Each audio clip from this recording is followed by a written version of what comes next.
Hello everybody, and welcome back to some more Let's Playing. Today we're taking a break from King's Quest and doing Ghostbusters. And we gotta be Oh, quick right. about this one because this is technically going to be a speed run. Well, now the way you framed it, you gotta have to, you're gonna have to post this in between King's Quest 5 episodes, right? Because you just give away. What, that we were taking a break from King's Quest? Like, I don't Yeah, know. basically. I mean, that was probably going to be the plan anyway, but... Anyway, Hilarious. Like, I forgot about the audio at the beginning. alright, the Ghostbusters! It's like the best part of the game, baby. Which is It's hilarious sad. that the way it was hilarious that the way you said it was in more high quality. Yeah, to quickly explain this game, so you have to buy all your equipment, which is what I did at the very beginning. I go with the random, or not the random, I go with the regular, proton beam and go with the super trap, because if you buy the regular traps, you buy them individually, and you have to go to your Ghostbusters headquarters to empty them out and then buy new ones. So if you buy the super trap, it's cheaper and better in the long run.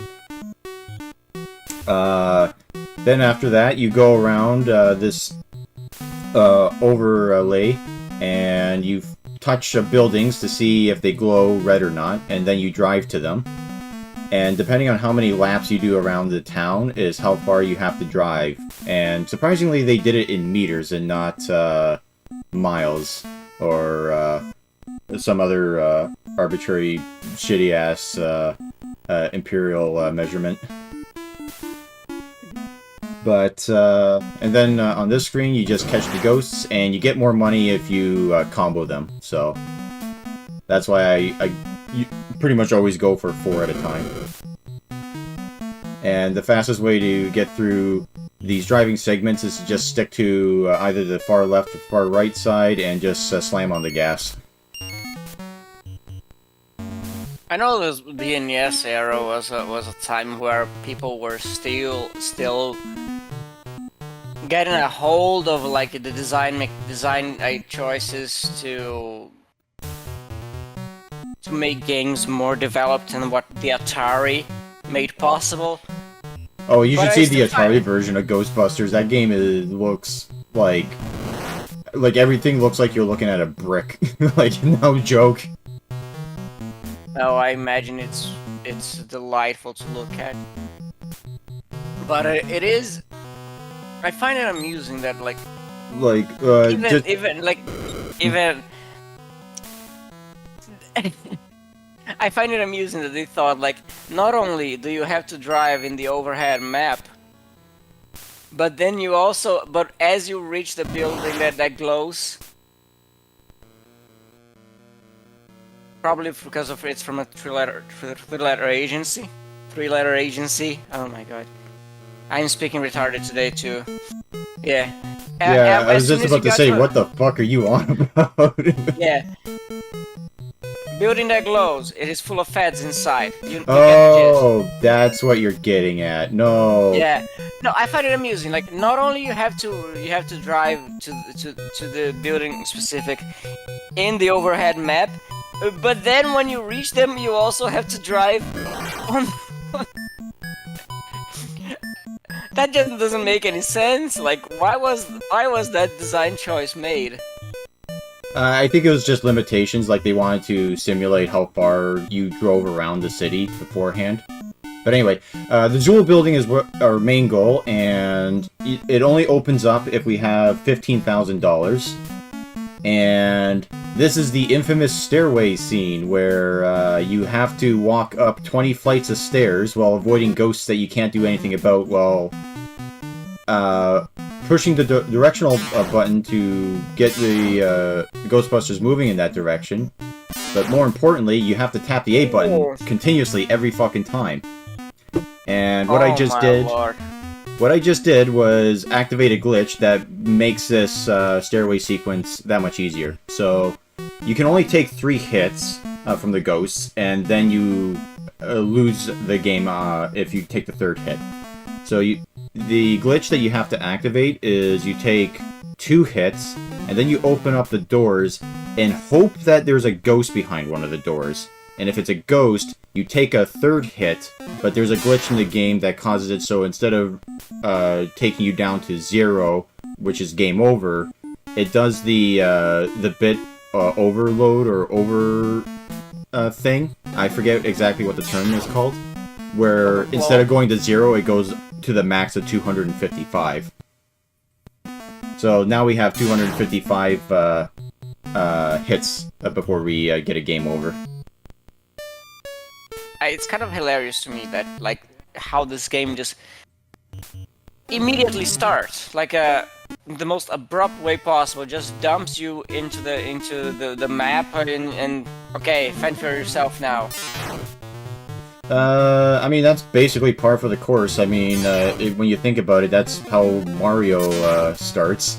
It's just World 1-1, go right, figure it out from there. Yeah, but at least it has introduces you to World 1-1, you know? It doesn't immediately dump you into like an overhead map that makes no sense. No. I mean, Mario Brothers 3 does that. Also, these hitboxes are absolute dog shit. If someone could actually explain to me what the position you have to be in for the ghost to touch you versus it damaging you, please let me know. Because looking at this footage, the ghost is like a mile away, and I take a hit and fall on my ass, and then it's like up my ass, and the game is like, oh yeah, that's fine, you keep going. Do you know if this game was supremely rushed to meet a very tight deadline, or if it was just they just left it to be programmed by the interns? I didn't look up too much information on this game. The only thing I really know about it is that the world record speedrun for this is 2 minutes, because the Japanese version is even glitchier. And so on top of the stairway glitch that I activated here, the Japanese version has a glitch where one of the items in the store costs a certain amount, but if you sell it back to the store, you actually make money doing it. So you just buy and sell the item over and over again to get the $15,000 to open up the Zool building and then go to the Zool building immediately. That is wonderful. So, but the problem is I'm playing the North American version, which they fixed that, so... Glorious Nippon wins again. So, I don't know, this is technically a speedrun, but this is gonna be the shitty-ass North American version speedrun, which is gonna be like 10 minutes long.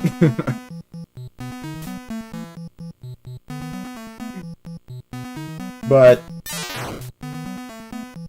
yeah, look at that, I was up in that ghost ass for how long, and then it decided like 3 seconds later, oh yeah, I'm getting hit. But don't worry, Goku, we're almost there. It is hilarious to look at this situation here and think to myself, what a wonderful world it is. Oh yes, Louis Armstrong always comes to my mind whenever I see the games like this. I mean, it's a good song. Yeah. But anyway, you were saying? You know what else is a good song? What? I Will Survive. But nowadays people just like associate with that song with butt sex. And right at the end, they turbo blast their way over to the exit.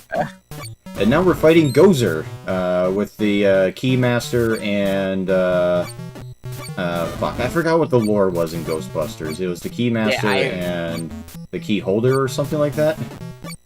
Yeah, I don't know. I forget. Yeah, it's a good movie. Yeah, it has been a while since I've watched it. But yeah, Gozer looking. It was a shame that they did the female one. Yeah. That makes The it seem original, like you're completely on board with it. the original is still there. Yeah, They don't. There's not much reason to cry. well, there is, There's because we more. never got Ghostbusters 3, but we got that instead, Yeah. so... Yeah, blame Bill Murray for that, because he was like a raging cunt until Harold Ramis died. So it's like, no, not gonna, no, don't wanna do another movie. I want to do Garfield. Yeah, blame Bill Murray. You ever hear And the then- story of how they managed to get Bill Murray to do Garfield? No. Uh, Is it because he saw Cohen and thought it was like the Cohen brothers? something like that, yeah. He thought that it was a different writer than who they actually got, or he was lied to about who actually wrote it, and he was like, alright, I'll do it if this guy's on board, and then it turned out, like, nope, it was some jackoff no one ever heard of, and it was like, oh, okay, cool. Is there some trick to beat Gozer here? Keep shooting and don't die. The main thing is that it keeps, I guess it is the proper terminology for Gozer. But anyway, the problem is that Gozer keeps spawning out more ghosts, and the ghosts take priority when you shoot them, so actually damaging Gozer is like a 50-50 shot. But hey, we won. How about that? And there's the infamous congratulations screen.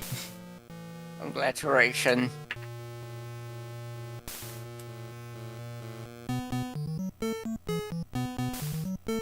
Have you ever played the 360 game? No, I've heard it was actually pretty decent though. Yeah, I was wondering if there is any reference in it to "Are you a god?" line. I'm not sure, but like I said, I haven't played it, but I know By that the way, you play as a fifth Ghostbuster that they hire on. Yeah. By That's the what way, Sigourney Weaver's son in the second movie is supposed to be the son she had with Rick Moranis' character, right? I have no idea. Yeah, when they were possessed by the creature, like by Gozer's pet dogs, they have sex. So I was thinking like that kid is their son, isn't it? I don't know. Like, I thought the reason that they had sex was because Gozer and not Gozer, Zool and the other one, I forget its name. They had sex, and that was to release Gozer or something like that. Like, it was weird. Yeah, they do it to release Gozer, but the product is also the kid in the second movie. I thought that was with Bill Murray, they got together, and then in between Ghostbusters 1 and 2, they got essentially divorced or broke up or something. Yeah. I haven't rewatched any of those movies in a long while. We probably should, especially since current Ghostbusters is ass cancer. Yeah, Anyway. I've heard not many good things about the latest one. The Ice Age one, yeah. But anyway, video's long over now, so thank you all for joining, and we'll hope to see you all next time. Have a nice night. Yeah. It was the time of boiling a coffee. Bye-bye.